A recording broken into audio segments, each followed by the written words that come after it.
Hello students, good morning. आज का lecture का टॉपिक है बाउलेज कोफिशिएंट ऑफ स्क्यूनेस, अर्थात बाउले का विषमता गुणांक। और हम आज ये टॉपिक पढ़ेंगे इन डिस्क्रीट सीरीज, अर्थात खंडित श्रेणी में बाउले का विषमता गुणांक हम कैसे ज्ञात करें। ये मेरा लेक्चर नंबर 5 है। इसके पहले लेक्चर्स में मैंने आपको कार्ल पीयर्सन की विषमता गुणांक इंडिविजुअल सीरीज, डिस्क्रीट और कंटिन्यूस में कैसे करते हैं सिखाया था। और कल के लेक्चर में मैंने आपको बाउले का विषमता गुणांक व्यक्तिगत श्रेणी में कैसे ज्ञात करते हैं आपको सिखाया था। आप पुनः मेरे वीडियो नंबर 1 से लेकर 4 देख सकते हैं। अगर आपने नहीं देखा हो तो आप देखिए। आज का टॉपिक है बाउले का विषमता गुणांक खंडित श्रेणी। एक क्वेश्चन में आपको समझ ले रहा हूँ। Calculate Bowley's coefficient of skewness from the following data. Size of item 20, 22, 24, 26, 28 और 30। और फ्रीक्वेंसी है 5, 4, 1, 8, 2 और 3। डियर स्टूडेंट्स, मैंने आपको जब आवर्ती बंटर पढ़ाया था तो ये भी बताया था कि हमारी 3 तरह की श्रेणियाँ होती हैं। एक होती है इंडिविजुअल सीरीज, जहाँ केवल हमारे मूल समंक होते हैं, जिस रूप में हमने एक कलेक्शन किया उसी रूप में होते हैं वो, चाहे वो हमारी एज के हो, चाहे इनकम के हों, चाहे वेजेज के, चाहे सैलरी या बोनस के हों, चाहे हमारी हाइट हो, चाहे हमारा वेट हो। और दूसरी सीरीज मैंने आपको बताई थी वो होती है खंडित श्रेणी, जिसको मतलब डिस्क्रीट सीरीज, जहाँ हमारी साइज भी दे रखी है हमें और उस साइज की हमारी फ्रीक्वेंसी या बारंबारता या आवृत्ति क्या है वो भी। जैसे मान लो हमें कहा कि साइज 20 है तो ऐसे 5 व्यक्ति हैं, साइज 22 के 4 हैं, साइज 24 का 1 है, साइज 26 के 8 हैं, साइज 28 के 2 हैं, साइज 30 के 3 हैं। तो हमारी ये एक डिस्क्रीट सीरीज है। अब बाउले का विषमता गुणांक ज्ञात करने के लिए आपको बेसिक 3 चीज़ें निकालनी होती हैं। जैसे मैंने आपको बताया था, हमें एक चाहिए क्वार्टाइल फर्स्ट, हमें निकालना होगा क्वार्टाइल थर्ड और हमें निकालना होगा मीडियन। तो ये तीनों ही माप निकालने के लिए मैंने सांख्यिकी माध्य टॉपिक पढ़ाया था। आपको अगर ये ध्यान नहीं है, आप भूल गए हैं, तो मेरा ये जो वीडियो लेक्चर्स हैं इसमें सांख्यिकी माध्य की वीडियोज़ आप देख लीजिए, जिसमें चतुर्थ भी मिलेंगे आपको, पंचमक, अष्टमक, शतमक, दशमक सब बता रखे हैं, मीडियन भी है। तो आप पुनः उनका रिवीजन कर सकते हैं। हमें Q1 निकालना है, Q3 निकालना है और हमें मीडियन निकालनी है। हमें इनकी शर्तें थी कि हमारी सीरीज आरोही क्रम में होनी चाहिए, असेंडिंग ऑर्डर होना चाहिए। तो हम देख रहे हैं हमारी सीरीज की पहली साइज 20 है, फिर 22 है, फिर 24 है, फिर 26 है, फिर 28 है और फिर 30 है। तो हमारी सीरीज ऑलरेडी असेंडिंग ऑर्डर में है। और अगर ये असेंडिंग ऑर्डर में नहीं है तो हम पहले असेंडिंग ऑर्डर में इसको करेंगे। ये काम हमें करना होगा। और जो फ्रीक्वेंसी दे रखी है, इन फ्रीक्वेंसियों से हमें कम्युलेटिव फ्रीक्वेंसी निकालनी होगी, CF। तो ये गणनाएं कैसे करें, ये मैं आपको इस क्वेश्चन को किस तरीके से हल करें ये समझाना चाहता हूँ। हमें एक तालिका बनानी है, competition of Bowley's coefficient of skewness, मैंने ये हेडिंग डाल दिया है और ये हमारा क्वेश्चन शुरू होता है। मैंने एक कॉलम बनाया साइज का, एक फ्रीक्वेंसी का और एक कम्युलेटिव फ्रीक्वेंसी का। साइज हमारी दे रखी है, क्वेश्चन में दे रखी है 20, 22, 24, 26, 28 और 30। ये तो हमारी साइज है। हमें फ्रीक्वेंसी दे रखी है, पहली फ्रीक्वेंसी हमारी 5, फिर 4, फिर 1, फिर 8, 2 और 3 दे रखी है। और हम फ्रीक्वेंसीज का हम योग भी करते हैं, ये योग जितना आएगा हम ये भी निकाल लेंगे। हमें निकालनी है कम्युलेटिव फ्रीक्वेंसी, संचयी आवृत्तियाँ। पहली जो फ्रीक्वेंसी है वो संचयी आवृत्ति वहाँ से शुरू होती है, तो हमारी पहली संचयी आवृत्ति 5 रहेगी। अब 5 में आप 4 जोड़ दीजिए तो ये 9 हो गया, 9 में 1 जोड़ दीजिए 10, 10 में 8 जोड़ दीजिए 18, 18 में 2 जोड़ दीजिए 20 और 20 में 3 जोड़ दीजिए 23। और हमारा आवर्तियों का योग भी कितना आएगा, ये भी 23 आएगा। तो इस तरीके से हम आवर्तियों से संचयी आवर्तियाँ निकाल के बता सकते हैं। अब हमें कैलकुलेशन दिखाने हैं विद्यार्थियों। सबसे पहले हमें निकालना है क्वार्टाइल फर्स्ट, और इसका सूत्र है size of n+1 divide by 4th item. ये फॉर्मूला है हमारा, चाहे इंडिविजुअल सीरीज हो चाहे डिस्क्रीट हो। n मीन्स है नंबर ऑफ फ्रीक्वेंसीज, फ्रीक्वेंसी का योग कितना है। तो हमारे सवाल में फ्रीक्वेंसी का योग है 23। तो size of 23+1 divide by 4th item, हमें ये हल करना है। तो 23 में मैंने 1 जोड़ दिया, 24 हो गया। 24 में मैंने 4 का भाग दिया तो ये 6 आया, तो इक्वल टू 6th आइटम।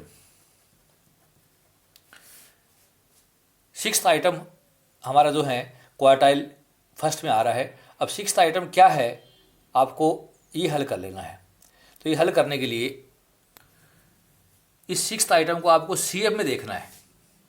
हमारी CF में कौन सी CF सबसे पहले मिलेगा, तो CF 5 इससे छोटी है, ये 9 में मिल रहा है। हमारा 6 जो है सबसे पहले CF 9 में मिल रहा है, तो इसके सामने वाले पद में आना है। तो इसके सामने हम आए तो सामने पहले तो फ्रीक्वेंसी आ रही है, हमें तो साइज में आना है। इसके सामने क्या आ रहा है 22, तो हमारा क्वार्टर फर्स्ट इक्वल टू 22 है, अर्थात 6 इसमें मिला, तो इसके सामने वाले पद में आना है। तो आपको लिख देना है यहाँ पर size of sixth item is equal to 22। तो ये हमारा क्वार्टाइल फर्स्ट बन गया। अब हमें निकालना है क्वार्टाइल 3। सूत्र है हमारा size of n+1 divide by 4 और मल्टीप्लाई करेंगे इसको 3 से, ये हल करना है। तो ये स्टूडेंट साइज ऑफ 3 तो रहेगा, n हमारे सवाल में 23 + 1/4, ये हमें हल करना है। तो 23 में 1 जोड़ दीजिए, हो गया 24, 24 में 4 का भाग दिया है 6, 6 को 3 से गुना किया 18। तो size of 18th item, size of 18th item, तो size of 18th item is क्या है, देखिए आप 18th आइटम देखना है, 5 उससे छोटा, 9 भी छोटा, 10 भी छोटा, 18 इक्वल मिल गया अपने यहाँ पर। तो ये कौन से पद में आ रहा है, इसके सामने कौन सा पद है 26 है, तो इट इज 26। तो 26 इज आवर Q3, ये हमने Q3 निकाल लिया। अब ये स्टूडेंट हमें निकालना है, ये तो हो गया था हमारा Q1, ये हो गया हमारा Q3। अब मीडियन निकालनी है। मीडियन का फॉर्मूला है size of n+1 divide by 2th item. तो n हमारा वही 23 है, तो साइज ऑफ 23 + 1 डिवाइड बाई 2, ये हल करना है। 23 में 1 जोड़ दिया 24 हो गया, 24 में 2 का भाग दिया 12, तो ये आया साइज ऑफ 12th आइटम। 12वां पद देखना आपको, और वो 12वां पद क्या है, ये 5 छोटा है 12 से, 9 भी छोटा है, 10 भी छोटा है, 12वां पद इसी में ही है। तो ये संख्या कितनी आ रही है, ये भी हमारी 26 आ रही है, तो ये भी आया 26, तो मीडियन भी हमारी 26 आ गई। तो हम देख रहे हैं कि क्वार्टाइल 3 भी हमारा 26 आया और मीडियन भी हमारी कितनी आई 26 आई।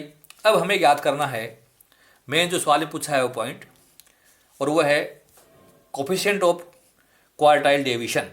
तो मैं उसका सूत्र आपके सामने लिख रहा हूँ, जिसको हम नाम दिया JQ। सूत्र है Q3 + Q1 - 2 median divide by Q3 - Q1। मैं वैल्यू पुट कर रहा हूँ। Q3 हमने ज्ञात किया है, Q3 is 26, Q1 is 22 -2 median, median का 2 टाइम्स, मीडियन हमारी है 26, तो 2 गुना 26। Q3 हमारा है सवाल में 26 और Q1 है हमारे सवाल में 22। तो हमें इसको सॉल्व करना है। तो 26 + 22 जोड़ दीजिए, तो ये हो गई 48, 48, और -26 गुना 2, ये आ गया 52, और 26 - 22 ये आ गया 4, इसको अलग करिए। तो 48 में से गए 52, तो ये -4 आई, और -4 डिवाइड बाई 4, और हमने 4 में 4 का भाग दिया, तो ये आया बराबर -1। तो हमारी स्क्यूनेस है वो नेगेटिव स्क्यूनेस है, नेगेटिव स्क्यूनेस। तो हम कह सकते हैं कि हमारी जो श्रेणी है ये श्रेणी सम नहीं है, ये एक विषम श्रेणी है, और इस श्रेणी में हमारी विषमता का मान नेगेटिव आ रहा है और -1 है। और अगर आपसे केवल विषमता के बारे में पूछे, तो केवल विषमता पूछे तो Q3 + Q1 - 2 हम कर दीजिए आप। 26 + 22 48, 48 में से गए 52, तो -4। तो विषमता तो है बाउले की -4, और विषमता गुणांक है इसका -1।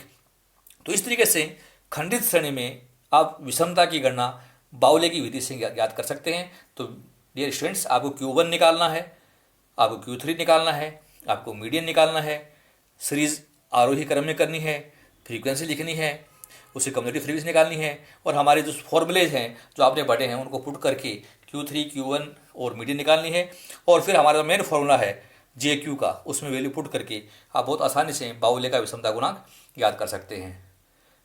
कल के लेक्चर नंबर 6 में आपको मैं बाउले का विषमता गुणांक कंटिन्यूस सीरीज में कैसे सॉल्व करें ये सिखाऊंगा।